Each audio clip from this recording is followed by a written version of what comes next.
Amelia Earhart had become enamored with flying in her 20s. A flight as a passenger in December 1920 was, according to her, life-changing. By the time I had got 200 or 300 feet off the ground, I knew I had to fly. Soon she was taking flying lessons, and by mid-1921 she had purchased her own plane. In 1923, she became the 16th woman in the United States to hold a license from the World Air Sports Federation.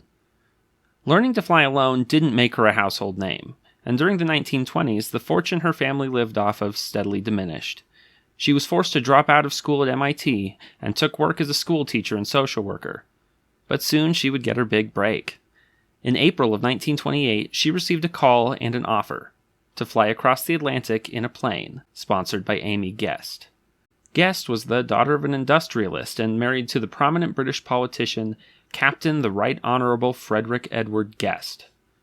Amy Guest had hoped to make the flight, but her family was heavily opposed to her risking her life on such a journey. Instead, they found an American girl of the right type, which turned out to be Earhart. The plane, dubbed Friendship, took off on June 17, 1928, from Newfoundland. Though Earhart was an experienced pilot, she did not have much experience flying solely with instruments, and heavy fog meant that she never took control of the plane. Instead, the plane was flown by Wilmer Lower Stoltz.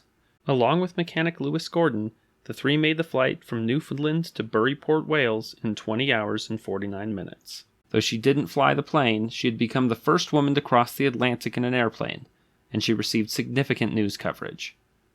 When the trio returned to the United States, they were greeted with a ticker-tape parade and a reception with President Calvin Coolidge. With some promotion, she was soon a bona fide celebrity. When she was interviewed shortly after coming ashore, she said prophetically, "Bill did all the flying. Had to. I was just baggage, like a sack of potatoes.